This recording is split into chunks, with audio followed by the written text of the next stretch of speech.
अस्सलामु अलैकुम वरहमतुल्लाहि वबरकातुह। शाबान का महीना चल रहा है और इस महीने के अंदर शब बरात होती है। ये 15वीं शाबान की रात को शब बरात कहते हैं। हदीस के अंदर इस रात की बड़ी फजीलतें आई हैं। इस रात को कई नामों से जिक्र किया गया। इसको शब बरात भी कहा जाता है। इसका मतलब है कि ये बरात की रात है, छुटकारे की रात है, जहन्नम से आज़ादी की रात है।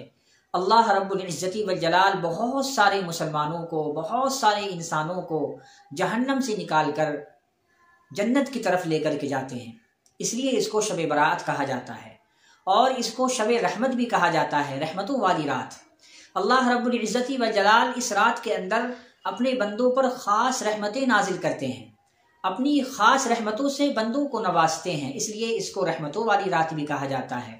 इसको शबे मुबारका भी कहा जाता है। कुरान करीम के अंदर आया इन्ना अनज़लनाहु फ़ी लैलतिन मुबारका, इसको लैलत मुबारका भी कहा जाता है। इसी तरह से इसको बरकतों वाली रात भी कहा जाता है। इसके अंदर बड़ी बरकतें, बड़ी रहमतें नाजिल होती हैं। इसको कई नामों से जिक्र किया गया।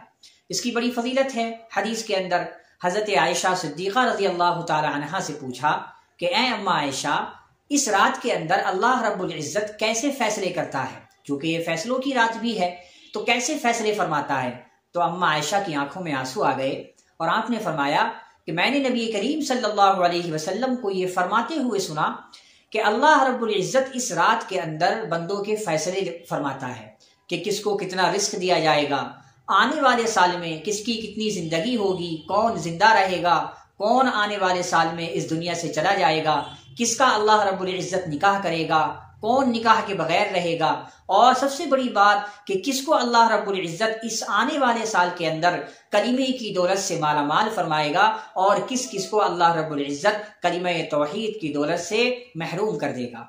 इन तमाम चीज़ों का जिक्र इस शब बरात में होता है। इन तमाम चीज़ों को शब बरात में लिख दिया जाता है।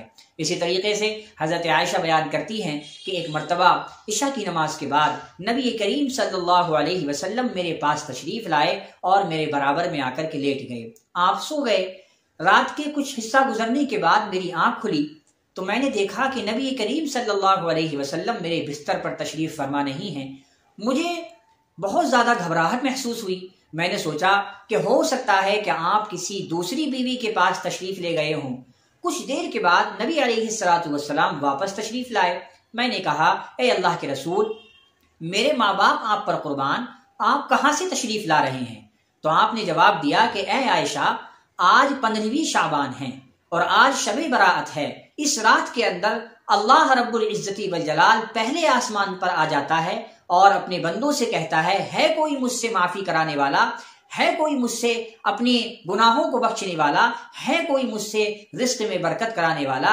लिहाजा जो बंदे अल्लाह के बरगुज़ीदा बंदे उस रात में उठ जाते हैं, उस रात में अल्लाह का जिक्र करते हैं, कुरान की तिलावत करते हैं, नवाफिल पढ़ते हैं, तो अल्लाह रब्बुल इज़्ज़त उन लोगों पर अपनी ख़ास रहमतें नाजिल करता है। इसलिए दुआ कीजिए कि अल्लाह हम तमाम को इस रात की कदर करने की तौफ़ीक़ अता फ़रमाए। अस्सलामु अलैकुम वरहमतुल्लाहि वबरकातुहू।